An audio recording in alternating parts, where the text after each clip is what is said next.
네, 여러분 반갑습니다.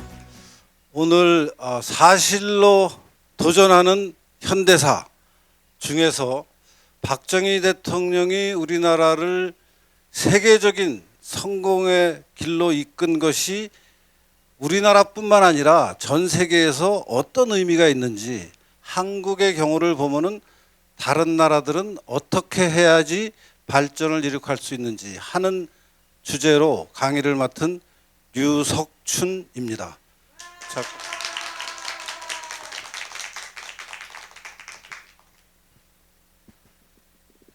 제가 말씀드리는 순서는 우선 우리나라가 오늘날 세계적으로 어떤 위상에 있나, 그러니까 박정희 대통령의 성공에 힘입어서 오늘날 어느 수준의 국가로 발돋움하고 있나 하는 것을 몇 가지 객관적인 자료를 가지고 말씀을 드리고, 다음번에는 사실 저나 여기 계신 분들은 다 그런 우리나라의 성공이 박정희 대통령 덕분이라고 생각하지만, 또 다른 일부에서는 박정희 대통령을 폄하하는 분들이 있어요. 그래서 그런 분들에게 사실은 오늘날의 성공이 박정희 대통령 때문에 그런 일이 벌어졌다는 것을 설득할 수 있는 자료들이 있습니다. 그 자료를 통해서 박정희 대통령 때문에 우리나라가 이렇게 됐다라는 것을 좀 설명을 드리고, 이제 시야를 해외로 돌려서 세 번째는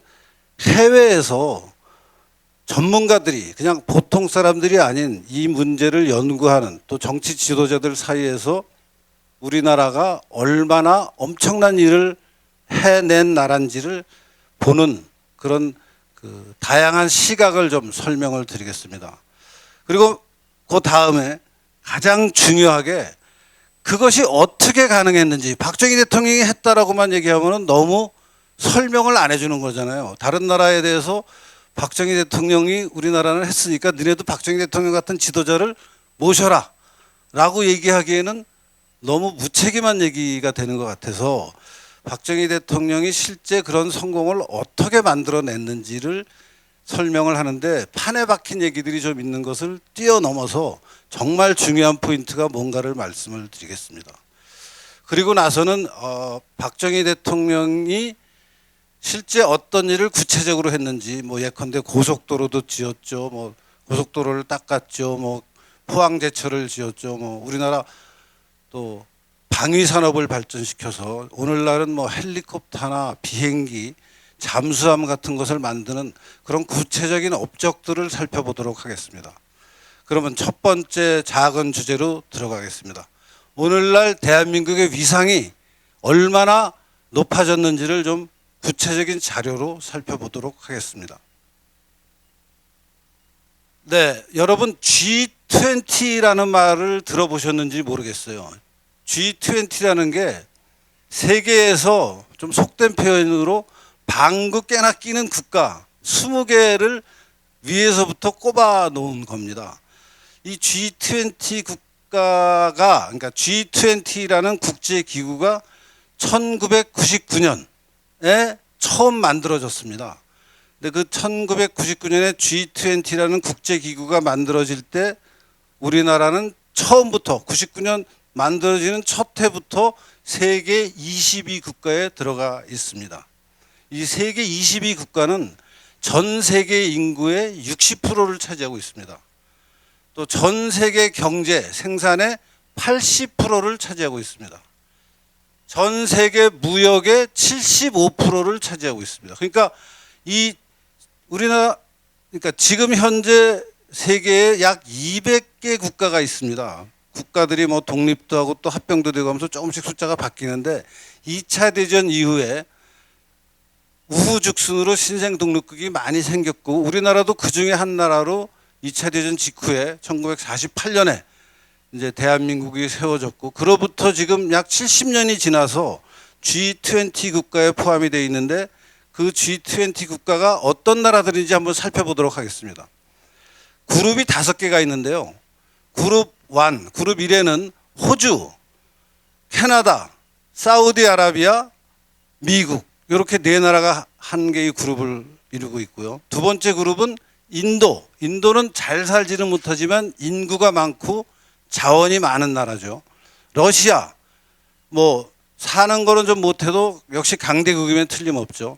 사우스 아프리카, 아프리카에서 제일 발전한 나라죠.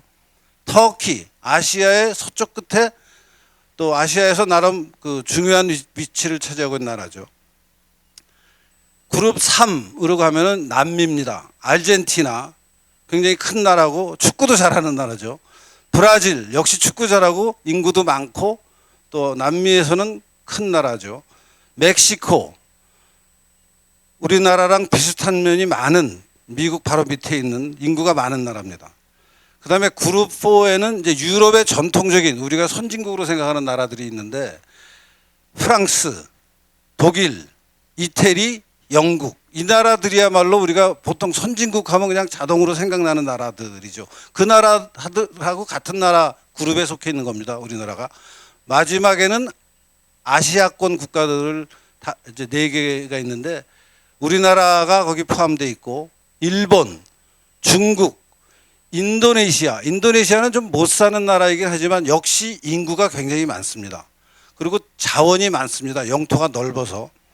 그래서 이런 나라들이 20개 국가가 모여서 지금 G20를 형성하고 있는데 이 G20라는 게 1999년에 처음 만들어졌고 만들어질 때부터 한국은 G20에 포함되어 있는 국가로 분류가 돼서 지금까지 그 자격이 위치가 위상이 유지가 되고 있습니다. 그런 결과를 또 다른 측면에서 한번 보겠습니다.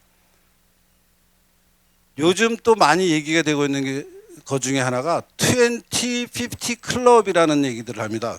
20, 50 이런 단어인데요. 20은 20,000에 줄여서 이제 20인데 20,000면 2만이잖아요. 국민소득 2만 불, 1인당 국민소득이 2만 불인 나라, 2만 불 이상인 나라들을 이제 얘기하는 거고, 50는 50 밀리언을 줄여서 50를 쓰는데 50 밀리언은 5천만이죠. 인구가 5천만이 되는 나라 이상. 그러니까 1인당 국민소득이 2만 불, 인구가 5천만 명이 넘는 나라들이 전 세계에 얼마나 있나 해서 그 전 세계 그런 나라들을 순서대로 꼽아보면 우리나라가 7번째입니다. 그런 20, 50 클럽에 일본이 제일 먼저 들어갑니다. 전 세계에서 1987년에 인구가 5천만, 1인당 소득이 2만 불을 일본이 달성을 합니다. 바로 다음에 미국이 그 대열에 들어갑니다. 1988년. 그 다음에 프랑스는 그로부터 2년 후에 1990년에 그런 나라에 속하게 됩니다. 이탈리아는 역시 프랑스와 같은 해인 1990년에 들어가고 독일이 그거보다 한 해 늦게 들어갑니다. 영국은 그로부터 5년이 지난 1996년에 들어갑니다. 우리나라는 그로부터 6년 후인 2012년에 20, 50 클럽에 말하자면 가입이 되는 셈이에요. 세계에서 인구가 5천만 명 이상이고 1인당 소득이 2만 불. 이게 쉬운 일이 아닙니다. 인구가 작은 나라들 중에 1인당 소득이 많은 나라들이 있습니다. 예컨대 스칸디나비아 국가들, 노르웨이, 덴마크, 스웨덴, 핀란드 이런 나라들 잘 사는 나라들인데 알고 보면 인구가 굉장히 작습니다. 1,000만 명 남짓합니다. 많아야. 또 우리 중동에 석유, 오일을 많이 생산하는 나라들 부자 나라가 많습니다. 뭐 쿠웨이트, 뭐 사우디아라비아 그런 나라들도 인구가 5천만 명이 안 됩니다. 인구가 비교적 인구 밀도가 높은 나라, 이제 인구가 많다기보다는 인구 밀도가 높은 나라가 몇 나라 있죠. 대표적인 게 싱가포르하고 대만입니다. 대만은 인구가 2,600만, 2,300만 밖에 안 됩니다. 우리나라의 절반밖에 안 되는 규모인데 거기도 소득이 꽤 높죠. 싱가포르 우리보다 소득이 2배 가까이 3배 가까이 되는 나라인데 인구가 500만 600만 밖에 안 됩니다. 그러니까 인구가 작으면서 잘 사는 나라들은 세계에 굉장히 많지만 인구 규모가 5천만 명 이상이면서 1인당 국민소득이 2만 불이 되는 나라는 지금 전 세계에 7개 나라밖에 없습니다. 그 7개 나라에 우리나라가 지금 들어가 있어요. 대단한 거 아닙니까? 사실 우리 기억해서 우리가 기억까지는 못하더라도 그 6.25 직후에 우리나라 그 상황을 돌이켜 보면은 미군 부대 찝차를 쫓아가면서 미군들이 던져주는 그 건빵 먹으려고 초콜릿 먹으려고 따라다니던 나라였잖아요. 지금 아프리카에 그런 나라들 많이 있잖아요. 그렇게 살던 나라가 지금 이렇게 G7이라는 엄청난 국가로 바뀌게 됐습니다. 그러니까 경제적으로는 정말 세계 최고의 성공을 한 셈이죠. 그러면 경제적으로만 이렇게 성공을 했느냐? 다른 여러 가지 지표들도 좀 살펴보도록 하겠습니다.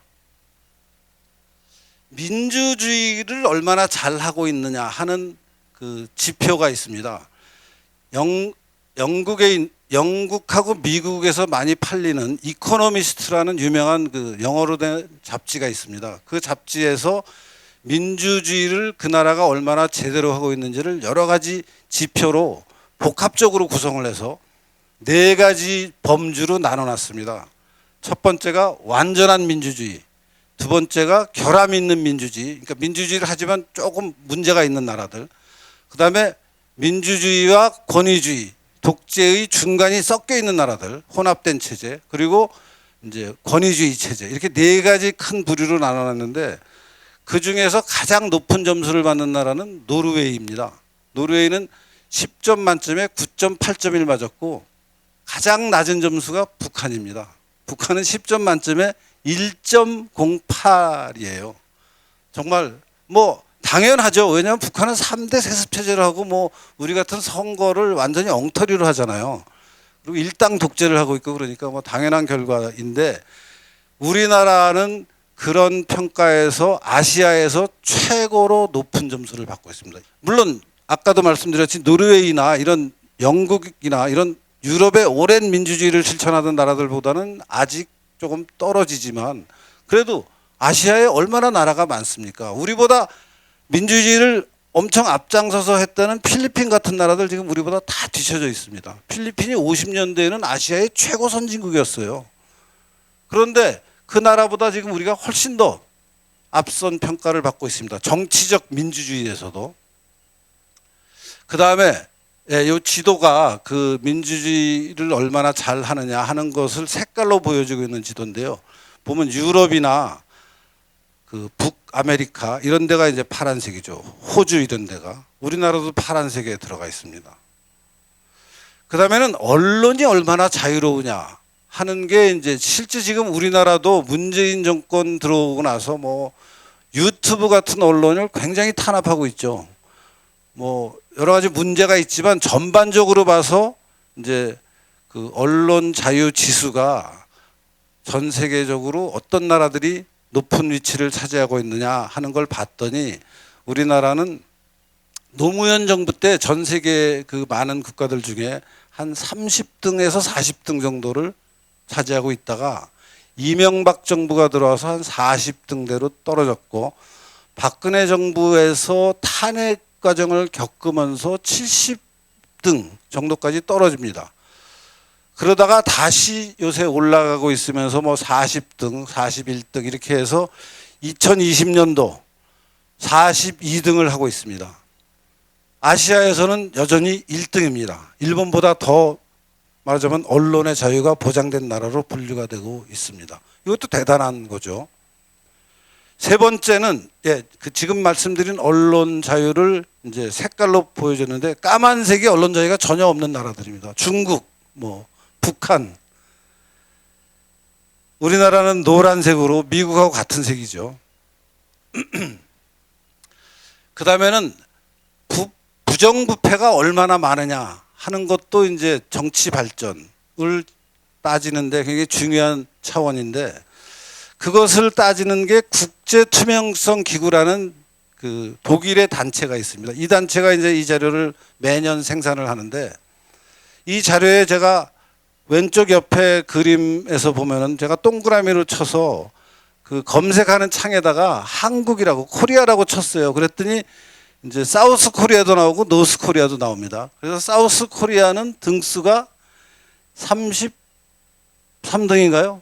네. 노스코리아는 뭐 178등인가 그래서 100 몇 등인가요?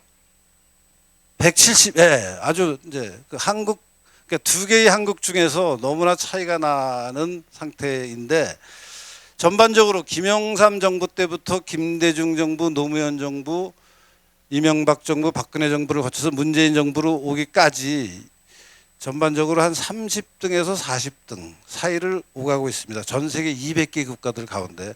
그러니까 경제적으로는 최고 수준으로 올라가 있고 세계에서 7번째로 경제적 발전을 이룬 나라고, 정치적인 거에서는 한 22에서 32, 조금 나쁠 때는 한 40위까지 내려가지만 아시아권에서는 계속 1등을 차지하고 있는 그런 나라가 됐습니다. 그러니까 대단한 성공을 이룬 거죠. 그래서 우리나라를 성공한 나라로 분류하고 있죠, 지금. 그러면은 아까도 질문드렸다시피 그런 성공을 가져오는데 누가 많이 기여했느냐라는 생각을 아마 다들 해보실 수 있죠. 그래서 생각해 봅니다. 이승만 대통령일까? 박정희 대통령일까? 그 사이에 있었던 장면 정부인가? 뭐 박정희 대통령 이후에 전두환 대통령, 또 누굽니까? 노태우 대통령, 뭐 김영삼, DJ 뭐 해보면은 우리들 평가에는 당연히 박정희 대통령 때 우리가 비약적인 발전을 했다라는 생각을 하는데, 안 그런 사람들이 있잖아요. 박정희 대통령 때문에 나라가 뭐 독재였고 뭐 노동자가 착취당했고 뭐 어쩌고저쩌고 한 사람들이 있어서 제가 좀 자료를 조사해 봤습니다.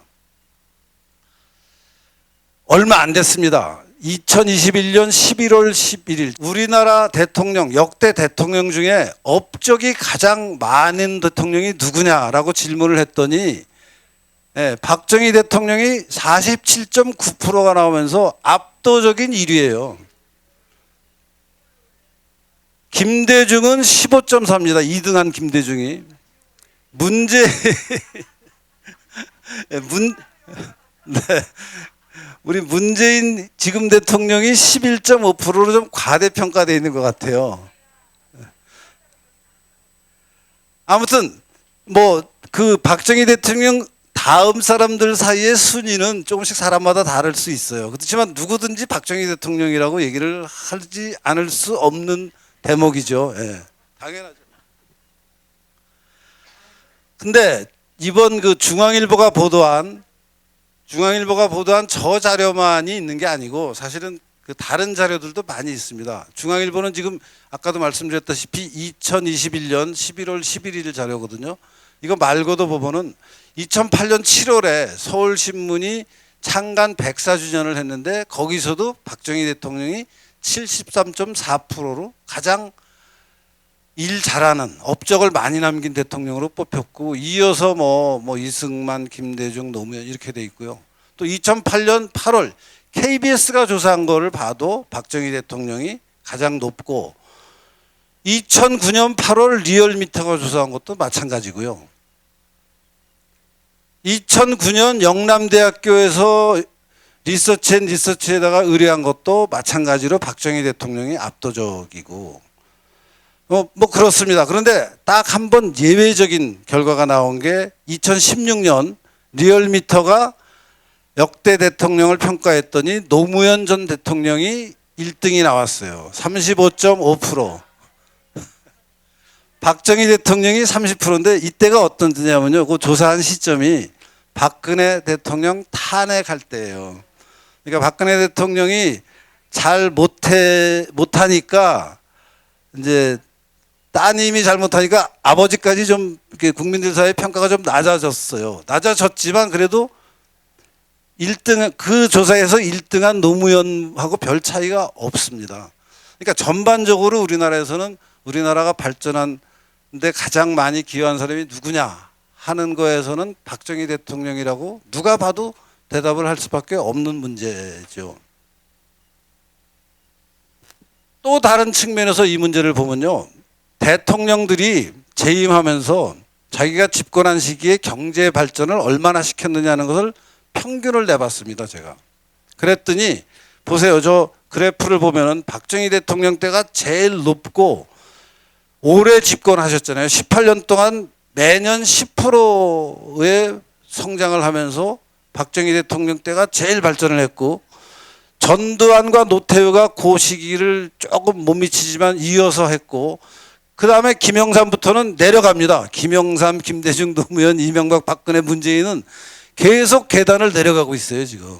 그러니까 계속 나라가 어려워지고 있는 거죠. 과거에는 정말 비약적인 발전을 했었는데, 이렇게 봐도 박정희 대통령이 얼마나 큰 일을 했는지를 알 수 있죠. 예. 그러면은 이제 우리나라 내부에서 이렇게 역대 대통령에 대한 평가가 이런 결과가 나왔다면은 우리나라의 성공을 보는 다른 나라에 사는 사람들, 특히 다른 나라 정치 지도자들이나 다른 나라의 이런 문제를 연구하는 전문가, 학자들 사이에서는 어떤 평가가 있는지를 한번 살펴보도록 하겠습니다. 1999년에 타임이라는 굉장히 유명한 영어로 나오는 잡지가 있죠. 그 잡지에서 아시아에서 이번 세기에 가장 영향력 있는 지도자가 누구냐 하면서 박정희 대통령 특집을 냈습니다. 저 특집에 이제 여러 가지 그 아시아에서 지도자들이 많잖아요. 뭐 싱가포르의 이광료도 있고, 아까 얘기 나왔던 터키의 케말 파샤도 있고, 여러 그 말하자면 세계적으로 주목받는 정치 지도자들이 있는데, 한국에서는 단연코 박정희 대통령이었고, 그 박정희 대통령에 관해서 타임지에 실린 기사를 한번 살펴보도록 하겠습니다. 글을 쓴 사람은 도널드 그레그라는 우리나라에서 주한 미국 대사를 한 사람입니다. 저 잡지는 1999년에 나왔는데 그레그가 우리나라에서 대사를 하는 시점은 1989년에서 1993년이었습니다. 이 사람이 타임지에 쓴 글을 보면요, 영어로 써 있는 건데 제가 번역을 했습니다. 읽어보겠습니다. 오늘날 대한민국은 박정희 기념물로 넘쳐난다. 거대한 제철소와 조선소는 말할 것도 없고, 그가 만든 중화학공업 분야의 거대한 공장들에서부터 그가 주도한 전국의 고속도로까지 국토 전체가 박정희를 기억하지 않을 수 없게 만들고 있다. 오늘날 대한민국은 다른 누구보다 박정희의 작품이다 라고 얘기를 합니다. 틀린 말이 하나도 없죠. 네. 또 다른 걸 한번 살펴보겠습니다. 하버드 대학교의 정치학 교수로 굉장히 유명한 에즈라 보겔이라는 교수가 있습니다. 이분이 책을 뭐 수도 없이 썼는데 우리나라에 관한, 한국에 관한 책을 2번 냈습니다. 1991년에 아시아의 4마리 작은 용이라는 제목을 가진 책하고, 2011년에는 박정희 시대 한국의 변혁이라는 제목을 가진 책을 20년 간격으로 책을 2권을, 영어 책을 냈습니다. 그래서 이 책에서 이 에즈라 보겔 교수가 터키의 케말 파샤, 중국의 등소평, 한국의 박정희를 아시아의 가장 위대한 지도자로 꼽으면서 한국의 발전은 이 사람들 덕분이다 라는 얘기를 했습니다. 이 사람이 한 말 중에 굉장히 의미심장한 말이 있어서 제가 마지막에 지금 저 강의 자료에 만들어 놨는데요. 지난 수십 년만 놓고 보면 한국이 일본을 이겼고 그 바탕에는 강력한 정치 리더십이 있었다고 말을 합니다. 이 말이 박정희 대통령 때 우리가 일본을 따라잡은 게 아니라 앞서갔다는 얘기를 하고 있는 거예요. 근데 우리나라 국내에서는 박정희 대통령을 친일파라고 욕하는 사람들이 있잖아요. 일본을 이긴 분한테 친일파라는 욕을 하는 게 너무 웃기는 얘기죠. 일제시대에 태어나서 일본 육군사관학교를 다닌 게 왜 친일파가 일본의 앞서배가 돼야 되는 증거가 되는지 저는 이해를 못하겠지만, 하여튼 그분들은 그렇게 욕을 하고 있지만 실제 박정희 대통령 집권기에 우리가 일본을 앞서갔다고 지금 하버드 대학 교수가 얘기를 하고 있어요. 아까 말씀드렸던 책 2권의 이미지입니다. 책이 저렇게 생겼습니다.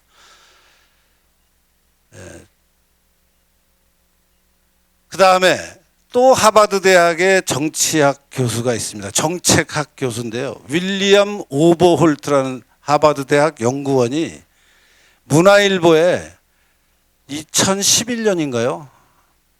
2011년에 기사가 나온 건데, 저 사람이 이제 그 중국이 그때 등소평의 개혁으로 굉장히 발전을 막 할 때입니다. 그 개혁의 결과로 지금 중국이 미국하고 맞짱을 뜰 정도로 컸잖아요. 그래서 뭐 우리가 중국의 뭐 무슨, 심지어 우리나라 정치 지도자들이 중국은 태산이고 우리나라는 조그만 동산이다라는 말까지도 하고, 뭐 박원순 같은 사람은 파리가 뭐 말에 붙어가듯이 중국에 따라가야 된다는 얘기도 하는데, 보세요. 이 오버홀트라는 하버드 대학 교수가, 나는, 이 사람이 한 말입니다. 나는 등소평이 한국의 발전 전략, 그러니까 박정희 모델을 그대로 카피해서 그렇게 됐다고 생각한다고 얘기해요. 그러니까 등소평이 박정희 따라했기 때문에 중국이 발전했다라는 얘기를 하고 있는 거예요. 세계적인 평가는 이렇습니다, 지금. 근데 아까 그 이상한 말 하는 정치 지도자들이 있어서 이제 정말 머리가 아픈데, 또 다른 거를 살펴보겠습니다. 한두 개가 아닙니다. 이광요, 싱가포르를 세계적으로 잘 사는 도시국가로 만든 정치 지도자죠. 그 이광요가 박정희를 평가한 게 있습니다. 그 박정희를 어떻게 평가하는 과정까지도 제가 좀 설명을 했는데요. 김성진이라고 박정희 대통령 시절에 청와대 대변인을 하던 언론인 출신 인물이 있습니다. 이분이 이광요를 1994년에 인터뷰를 합니다. 이광요를 인터뷰하면서 물어봐요. 아시아에서 이광요 당신 말고 위대한 지도자 3명을 꼽으려면 당신 누구를 꼽겠냐? 라고 질문을 했더니 이제 이광요가 답을 합니다. 첫 번째는 일본의 전후 부흥을 이루어낸 요시다라는 사람이 있습니다. 이게 일본이 이제 2차 대전에 미국한테 작살이 나고 그 원자탄 2방 맞고 항복을 했잖아요. 그래서 일본이 그 전까지는 그 굉장히 선진국이었는데, 이제 미국과의 전쟁 때문에 폐허가 됐는데, 그 폐허가 된 일본을 오늘날 다시 잘 사는 일본으로 바꾸는데 굉장히 결정적인 역할을 한 사람이 요시다라는 2차 대전 직후에 일본 수상을 한 사람입니다. 그래서 그 사람을 이제 이광요가 굉장히 중요한 역할을 한 사람으로 꼽는다라는 말을 하고, 두 번째는 등소평을 꼽았습니다. 근데 등소평은 아까 오버홀트라는 사람도 중국의 개혁을 만들어내는데 굉장히 중요한 역할을 한 사람이다라는 얘기를 했죠. 그래서 요시다, 일본에서는 요시다, 중국에서는 등소평. 그 다음에 세 번째 사람을 거명하면서 이렇게 얘기를 해요. 당신이 질문한 것을 내가 지금 대답을 하면은 당신네 나라의 정치적 상황에 굉장히 악영향을 미치기 때문에 내가 얘기를 안 하겠다. 그러니까 당신네 나라가 그때 94년이니까 누가 집권하고 있었냐면요, 김영삼이 집권하고 있었어요. 김영삼이 역사 바로 세우기를 하면서 맞으면 이승만, 박정희 쪽의 입장을 좀 엉망진창을 만들면서 이제 반대편 쪽을 많이 올리는 그런 일을 했었는데, 그래서 내가 직접 말은 안 하지만 이제 그게 박정희라는 말을 대놓고는 안 하지만 박정희라는 걸 누구나 알아들을 수 있게 말을 합니다. 세 번째 사람은 거론하게 되면 한국의 국내 정치에 영향을 끼치게 될 것 같아서 내가 이름은 말을 안 하겠다 라고 아주 완곡하게 둘러서 박정희를 아시아의 3대 지도자로 꼽습니다. 그러니까 이광요 수상도 굉장히 머리가 좋은 사람이죠. 그 다음에 여러분 더욱 놀랄 일이 있습니다. 우리 남북한 경쟁, 체제 싸움, 이 싸움에서 김정일이 박정희를 굉장히 높이 평가한 사실을 아시는 분들이 있는지 모르겠는데요. 경향신문에서 보도한 겁니다. 그러니까 경향신문은 주로 저쪽 편 들어주는 신문이잖아요. 그 신문에서 여적이라는 그 신문의 칼럼이 있는데, 그 칼럼에 나온 얘기를 제가 여기 강의 자료로 써놨는데요. 김정일이 한 말입니다. 남쪽이 이만큼 발전한 것은 박정희 전 대통령의 새마을운동 덕분이다 라고 김정일이 직접 발언했다고 경향신문이 보도하고 있어요. 2002년도에. 또 있습니다. 박정희 평가는 후세들이 해야지 동참자들이 지금 말해서는 안 됩니다. 그때 그 환경에서는 유신이고 뭐고 그럴 수밖에 없었습니다. 소위 민주화도 부정부적인 민주화가 돼서는 곤란합니다.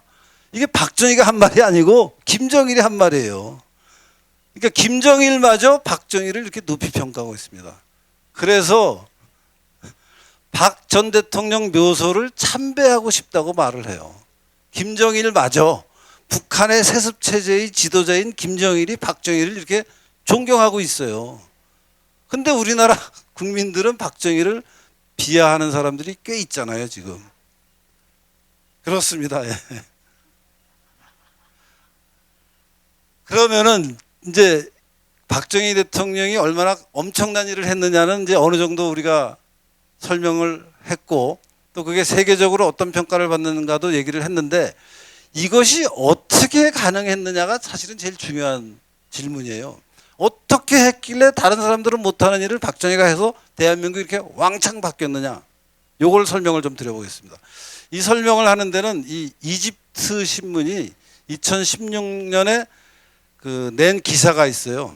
이집트에 서 나오는 작은 신문인가 본데, 영어로 이제 발행이 되는 신문이고, 이 밑에 있는 그 필자가 이집트의 뭐 나름 유명한 정치학 교수인가 봐요. 저분이 쓴 기사입니다. 그리고 부제가 How did South Korea achieve development라고 질문을 해놨어요. 어떻게 대한민국은 발전을 이루었는가? 그러면 저 기사를 읽으면 우리가 어떻게 발전했는지, 어떻게 이루었는지를 이해를 해야 되는데, 저 질문만 있고 답은 사실 없어요. 답은 오늘 제가 말씀을 드릴 겁니다. 저 기사를 좀 살펴보겠습니다. 저 기사에 보면 시작이 저렇게 됩니다. 메가더 장군이 한국에 와서 우리나라를 지키는 전쟁을 했잖아요. 이승만 대통령하고 이제 개인적인 친분도 있고 한 분이. 그래서 우리를 6.25 전쟁으로부터 구해준 우리의 영웅 은인인데, 이 메가더가 한 말입니다. 한국은 100년이 지나도 아무런 미래가 없을 것 같다라는 말을 메가더 장군이 해요. 그러니까 그만큼 우리랑 가까운 분인데도 냉정하게 평가하면 6.25 전쟁 직후에 우리나라를 보면 이 나라는 대책이 없는 나라다, 답이 없는 나라다라는 얘기를 하는 거예요. 또 인도 사람 메논이라는 사람이 있습니다. 이 사람이 UN 한국 임시위원단이라는 UN에서 우리나라의 6.25 전쟁이 마무리될 때 정전협정을 책임지던 사람이에요. 그러니까 이제 우리 다른 강의에서도 말씀이 나왔지만, 이제 6.25 전쟁을 휴전 상태로 바꿀 때 이제 전쟁을 그만하자 하는 도장을 찍잖아요. 그 도장에는 지금 우리나라 쪽에서는 우리나라 담당자가 없고 미국이 도장을 찍었고, 이제 중국의 팽덕회가 찍었고, 북한의 김일성이 찍었는데, 그 도장 찍은 정전협정이 잘 지켜지고 있는지 유엔이 감시하겠다라는 단체가 있었어요. 그러니까 전쟁을 그만두는 정전을 제대로 지키고 있는지, 정전협정이 지켜지고 있는지를 감시하는 기구의 책임자였습니다. 인도 사람인데, 이 사람도 같은 말을 해요. 메가더와 같이. 한국이라는 나라는 중세에 사는 것 같아서 이 나라에서는 마치 이 나라가 잘 되는 것은 쓰레기통에서 꽃이 피는 거하고 같은 거다 라는 얘기를 해요. 그러니까 희망이 없는 나라였어요. 누가 봐도 어떻게 저런 나라가 존재하느냐, 저 나라는 참 앞으로 어떻게 살지 걱정된다, 이런 나라였다라는 게 저 이집트 신문이 보도하고 있는 기사의 시작 부분이, 도입 부분에서 이런 나라였는데 한국이 어떻게 변했느냐 하면서 한국은 기적을 이루었다. 그래서 기적의 배경에는 기술적 개발이 굉장히 돌파를 했다, 기술적으로. 그래서 뭐 예컨대 조선 산업은 세계에서 1등이다. 그 다음에 자동차 산업은 세계 5번째다. 테레비 만드는 가전 산업은 4등이다, 전 세계에서. 이 휴대폰 만드는 모바일 폰은 세계 2등이다. 아마 그때는 애플이 삼성을 앞서고 있어서 2등이라 그랬던 것 같아요. 지금 했으면 아마 세계 1등이라 할 겁니다. 그 다음에 뭐 컴퓨터 인더스트리에서도 6번째다. 이런 변화가 누구 때문에 일어났느냐? 박정희 때문에 일어났다고 말은 해요. 그 박정희 때문에 일어난 것을 굉장히 이제, 그래서 박정희가 어떻게 했느냐를 설명해야 되는데 그 부분은 없고, 그 박정희에 대한 설명을 하면서 굉장히 재미있는 얘기가 있어서 제가 강조를 한번 하겠습니다. 보면은 그 민주주의를 적용하는데 아무것도 모르는 민주주의자들이 우리나라를 망친 것을 박정희가 고쳤다고 얘기해요. 그러니까 맞아, 민주주의를 해야 된다고 민간 지도자들이 엄청 말은 하는데 실제 민주주의를 해서 나라를 잘 살게 만들라 그러는데 이 민주주의 주장론자들은 아무런 노하우가 없다. 그러니까 말만 하고 민주주의를 잘하면은 경제가 나라도 잘 된다라고 얘기만 하지 실제 그 나라를 잘 살게 만드는 사람은 없는 그 와중에 박정희 대통령이 군사 쿠데타를 해서 이제 우리나라를 잘 살게 만들었다고 얘기를 합니다. 그래서 이제 그 박정희 대통령이 잘 살게 만드는 나라가 70년대에 완전히 산업 구조가 탈바꿈이 돼서 그로부터 30년이 지난 오늘날 그 박정희 대통령과 함께 우리나라를 잘 살도록 만든 노력한 사람들의 2세들, 그 자녀들이 지금은 민주주의를 마음껏 누리고 있는 나라가 됐다라고 이제 기사가 마무리가 되고 있어요. 그러니까 이 기사를 잘 읽으면 이 기사만 읽으면 한국이 어떻게 발전했는지를 설명을 머릿속에 싹 들어와야 되는데 사실은 답은 없고 질문만 하고 있어요. 한국이 어떻게 잘 살게 됐지?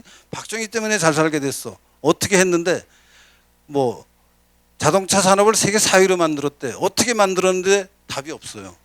그래서 답을 제가 찾아보겠습니다.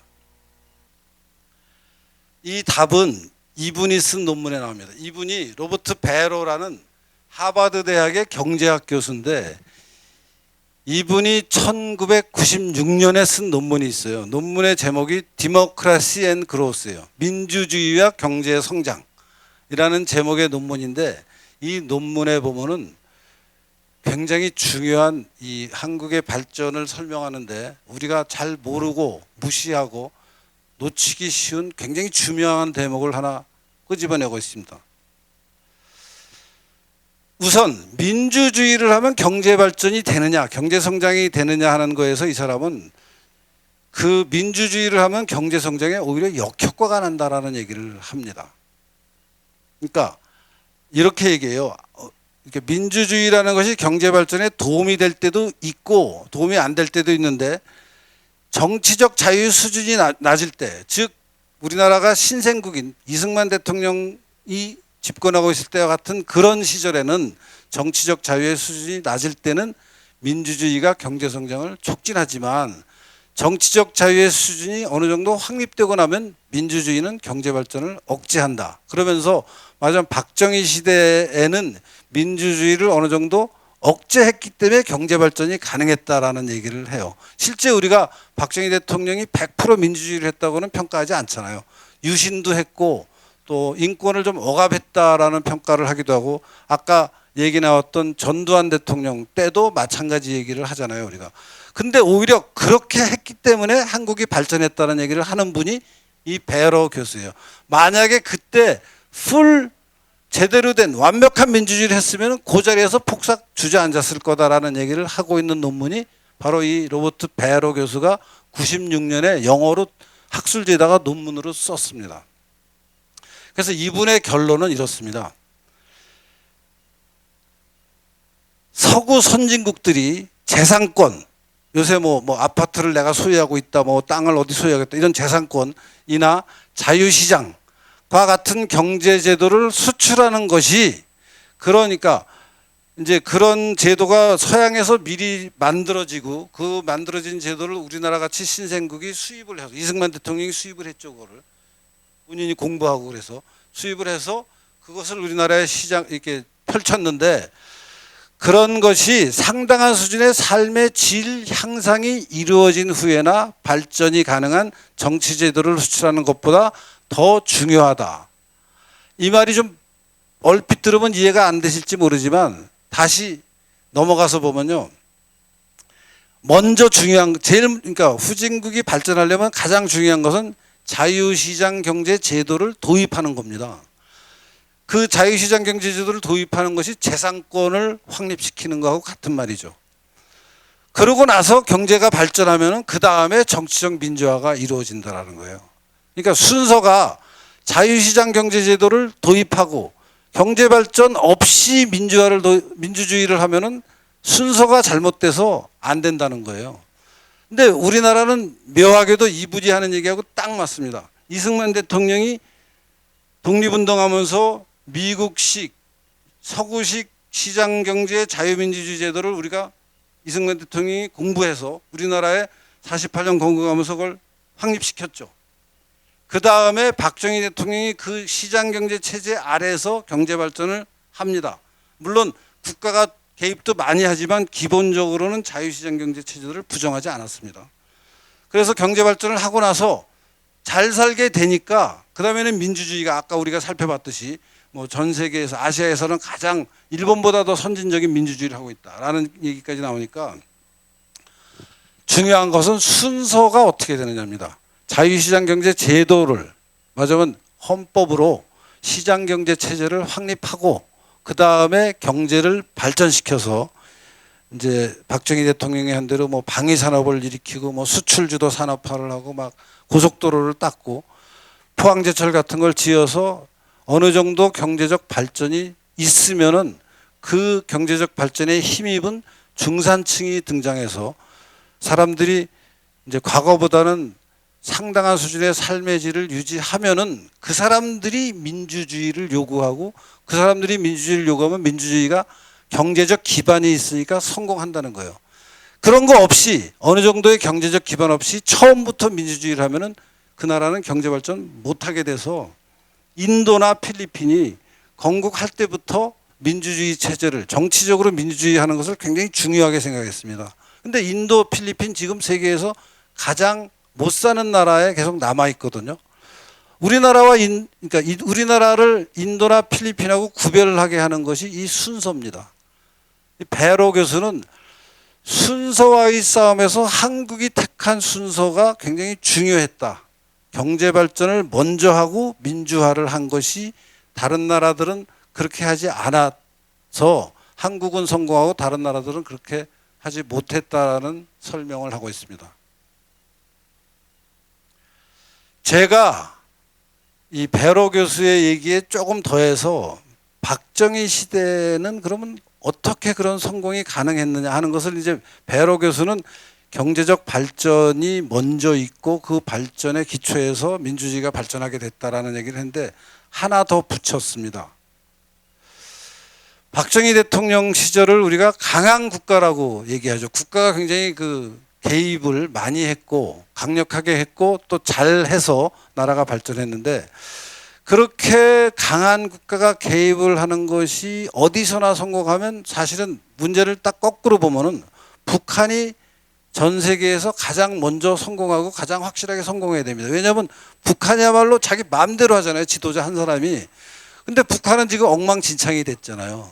그러니까 저 설명이 틀린 말은 아닌데 박정희 시대에 강한 국가였다라는 말이 틀린 말은 아닌데 그러면 강한 국가가 어떻게 했길래 우리나라는 성공하고 강한 국가인 북한은 저렇게 못 살게 됐느냐 하는 것을 구분할 수 있어야 되거든요.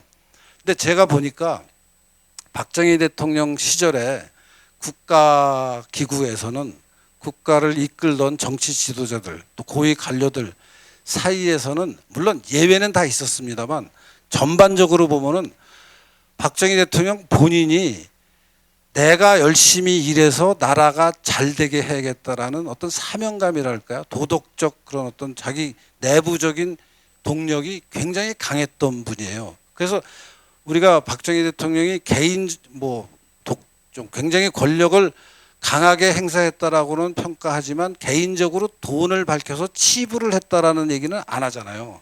실제 그랬거든요. 박정희 대통령이나 그 주변 사람들이 무슨 재물을 탐해가지고 막 뒷주머니 차고 나라 돈을 빼먹고 하는 것을 안 했거든요.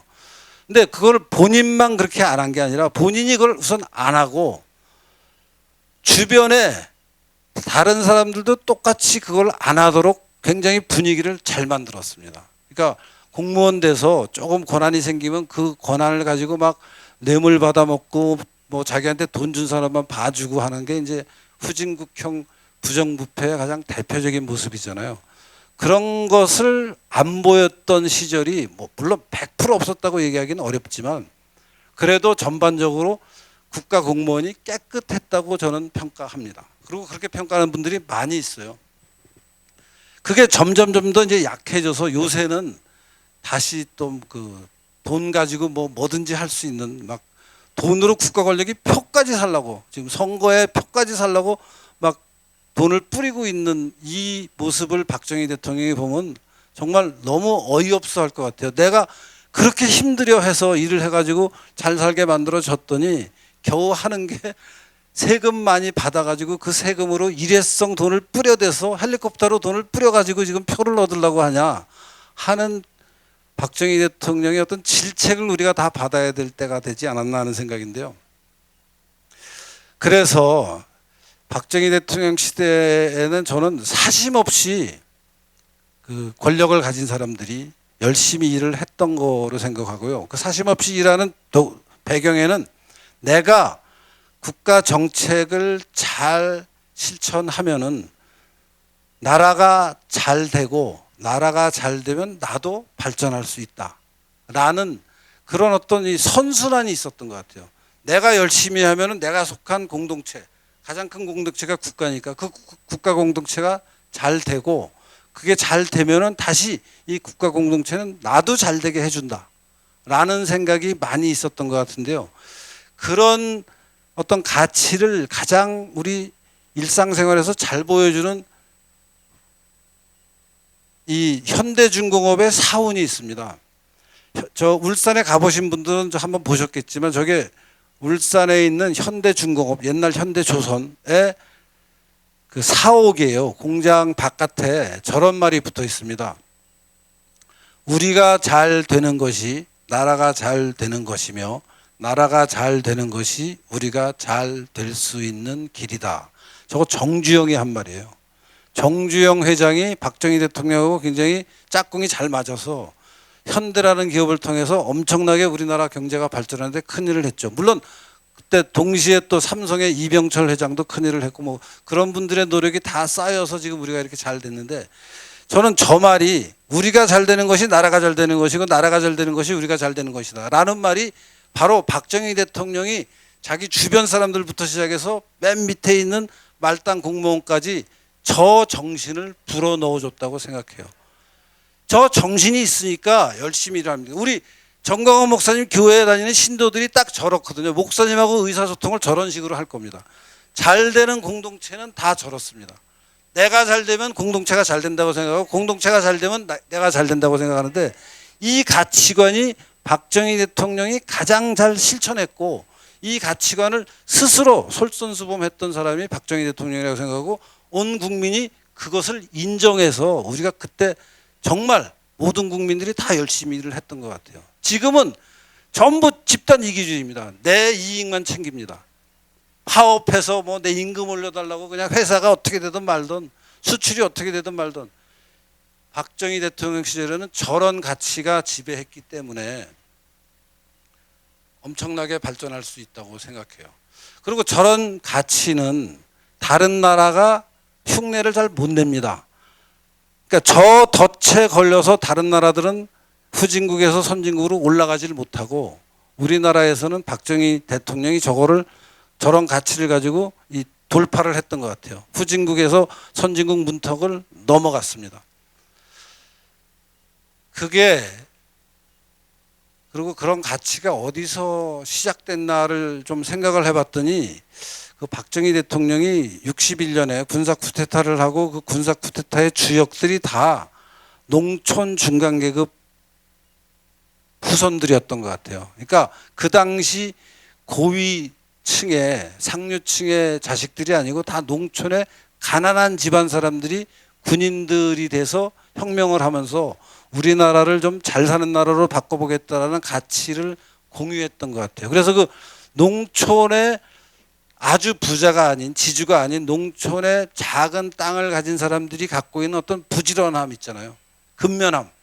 그런 것들이 박정희 대통령을 포함한 모든 그 군사 쿠데타 혁명 세력의 핵심적인 가치였고, 그것을 가지고 내가 과소비하면 안 되고 허영을 부리면 안 되고 열심히 일하자라고 했고, 그 열심히 일하자는 게 아까 말씀드린 것 같이 내가 열심히 일하면 내가 속한 공동체, 내 나라가 잘 되고, 내 나라가 잘 되면 나도 잘 살 수 있다 라는 가치로 연결이 되면서 우리나라가 아까 말씀드린 이집트 신문이 궁금해하는, 도대체 한국은 어떻게 성공했느냐 하는 것에서 설명이 안 되는 부분이 바로 이 대목들이에요. 이거 외국 사람들이 잘 알 수가 없어요. 그냥 한국하고 똑같은 정책만 펴면은 우리나라 제3세계 국가들도 한국같이 잘 될 수 있다라고 하면서 따라하는데 그 나라는 잘 안 돼요. 한국이 지금 박정희 시대에 어떤 정책을 폈는지는 조선산업을 키우면 된다. 조선산업 키우면 그 나라에서는 다 자기 주머니 해먹느라고 조선산업이 안 크는 거예요. 못 크는 거예요. 우리는 그걸 해냈거든요. 사실은 그래서 저는 이런 정책보다도, 정책도 중요합니다. 뭐 어떤 사람들한테 돈을 대출해줘서 그 사람들이 어떤 분야에 투자를 하게 하고 그 투자한 것을 가지고 세계로 수출해서 돈을 벌고 그 돈이 다시 투자되게, 이런 정책도 중요하지만 더 중요한 것은 그 정책을 실천하는 사람들의 마음가짐이, 도덕적으로 나는 어떤 생각을 한다 하는 그 마음가짐이 더 중요한데, 박정희 대통령이 그런 부분에서 다른 누구보다 솔선수범했습니다. 본인 스스로가 돌아가실 때 보니까 그 허리띠가, 가죽 허리띠가 헤어져서 헤어진 허리띠, 그리고 사치라는 걸 몰랐던 분 아니에요. 그 자기가 집무하던 그 청와대 집무실에 화장실에 수세식 변기에 물이 한 번 내리면 너무 많이 내려가니까 벽돌을 거기 놨다는 거 아니에요. 그래갖고 물 내려가는 걸 아끼려고 그렇게 생활하던, 이제 그렇게 실천하던 분이 나라를 이끌어서 그것을 옆에서 보고 그 같이 일하는 동지들이, 참모들이 따라하고 그런 가치들이 새마을 운동 같은 걸 다 연결이 되면서 우리나라 사람들이 정말 열심히 일했던 것 같아요. 저는 그래서 그런 그 박정희 대통령 시절의 그런 가치관이 마치 기독교 역사에서 보면 청교도 혁명이 나오잖아요. 그래서 유럽의 그 캐톨릭 종교가 막 중세가 끝날 때쯤 되면은 부패해서 막 사제들이 돈 받고 뭐 천당 티켓 팔고 하는 것을 잘못된 거라고 얘기하면서 청교도 혁명이 나고, 그 청교도 혁명의 그 독실한 기독교 신자들은 하느님의 영광을 내 삶을 통해서 보여주겠다고 하면서 열심히 일하잖아요. 근면성실하게. 바로 그런 청교도 윤리와 같은 가치관이 박정희 시대에 저는 있었다고 생각해요. 그게 점점 더 희미해지고 없어져서 오늘날은 엉망진창이 돼서 뭐 지금은 뭐 저로서는 도저히 이해할 수 없는 사람이 대통령을 하겠다고, 도저히 저는 이해할 수 없는 하여튼 정치 지도자들이 나와서 뭐 지금 당선 가능성에 있는 사람이 이 사람이다 저 사람이라는데 두 사람 다 저는 이해가 잘 안 되는데, 박정희 대통령 같은 정치 지도자가 있었기 때문에 도덕적인 청렴함을 가지고 공동체 전체를 위해서 내가 가진 능력을 최대한 열심히 쏟아붓겠다라는 그런 가치가 있었기 때문에 우리나라가 발전할 수 있지 않았나 하는 생각을 합니다. 네. 그 다음에 마지막으로 제가 말씀드릴 것은, 박정희 대통령의 여러 가지 업적을 혹시 궁금해하는 분들이 있으면요, 이 박정희 대통령 기념관이라는 사이트가 있습니다. 이게 이제 실제 물리적으로는 상암동에 저 기념관이 있습니다. 혹시 안 가보신 분들은 한번 가보시면은 굉장히 전시가 잘 돼 있습니다. 그래서 저 물리적으로 한번 거길 방문해 보시면 좋고, 뭐 바쁘시면은 인터넷으로라도 이걸 좀 보시면 되고요. 여기 보면 생애와 업적 부분에 박정희 대통령이 그 혁명을 하고 나서 본인이 직접 쓴 책들이 있습니다. 그래서 본인이 시를 쓴 것도 있고, 우리 민족의 나갈 길이라는 책, 국가와 혁명과 나, 민족의 저력, 민족 증흥의 길, 저런 책들이 다 출판이 돼 있고요. 또 저걸 평서라는 책도 썼습니다. 그리고 박정희 대통령에 대한 폄하를 이제 거쳐서, 그 박정희 대통령이 1917년에 태어나셨어요. 그래서 100주년이 되는 게 2017년이었습니다. 지금부터 한 5년 전이죠. 그때 박정희 대통령 연구 총서들이 나와서 박정희 새로 보기, 바로 보기 이런 책들도 출판이 됐고, 또 그 박정희 대통령의 특정한 측면을 이렇게 부각시켜서 동반성장했던 시절이었다, 또 노동자 착취하지 않았다, 북한 핵 문제를 어떻게 박정희 대통령이라면 다뤘겠느냐, 뭐 이런 문제들의 강론들이 다 연구가 되어 있습니다. 그래서 좀 살펴보시면 좋을 것 같고요. 박정희 대통령을 경제적으로 성공시키는데 가장 중요한 도움을 준 사람은 오원철이라는 분이 있습니다. 이 오원철이 박정희 대통령 18년 재임 기간 내내 경제개발 업무를 책임진 사람인데, 저분이 쓴 한국형 경제건설이라는 책이 있어요. 7권짜리 책인데, 사실 저 책을 봐야지 우리나라 경제가 어떻게 성공하게 됐는지를, 구체적인 쟁점들을 다 알게 되는데, 저 책을 읽어보면요, 경제학 교과서가 하라는 것을 하나도 안 해요. 다 반대로 해요. 근데 다 성공해요. 그래서 그런 우리나라 경제 발전의 어떤 특성이라 그럴까, 그런 것을 굉장히 잘 보여주는 책이고요. 마지막으로 제가 강조드리고 싶은 게, 이 아까 얘기했던 그 박정희 대통령의 정신을 보여주는 아주 구체적인 사례이기도 한데, 박태준이라는 사람 아시잖아요. 포항제철 만든 사람. 그 박태준이라는 분은 군에서부터 박정희 대통령의 후배인데, 박정희 대통령이 이제 5.16을 하고 나서, 5.16이 성공하고 나서 박태준은 정치로 못 들어오게 합니다. 굉장히 아끼는 후배인데, 다른 사람들은 다 혁명동지라 해서 정치권에 들어와서 뭐 장관도 하고 뭐 국회의원도 하고, 박태준한테는, 박태준을 불러놓고, 네가, 저분이 와세다 대학 야금학과라는 데를 졸업했어요. 야금학과가 요새로 치면 금속공학과예요. 맞아. 포항제철 만드는 전공을 한 거예요. 일제 때. 그러니까 이제 박정희 대통령이 저 박태준한테 우리나라에 제철소가 있어야 된다. 그거는 네가 맡아서 책임을 지고 만들어라.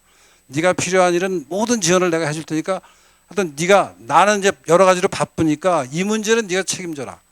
약속을 합니다. 그래서 둘이 하겠다고 약속을 하고, 연산 2천만 톤이라는, 그게 이제 구체적으로 여러분들 가슴에 잘 닿진 않지만, 하여튼 제철소가 어느 정도의 경제성을 갖고 세계적인 제철소로 평가를 받으려면 1년에 2천만 톤이라는 그 쇳물을 보내야지 이제 경제성이 있나 봐요. 그래서 2천만 톤짜리 제철소를 만들어라고 박태준한테 얘기를 합니다. 박태준이 각각은 제가 그럼 책임질 테니까 다른 일을 열심히 해서 그럼 나라를 잘 되게 하십시오. 그러고 이제 포항제철 만드는 일에 전념을 하는데, 박정희 대통령이 79년에 돌아가시잖아요. 그리고 포항에 있는 그 포항제철의 포항 공장은 71년인가 그 이제 완성이 됩니다. 근데 2천만 톤이 안 돼요.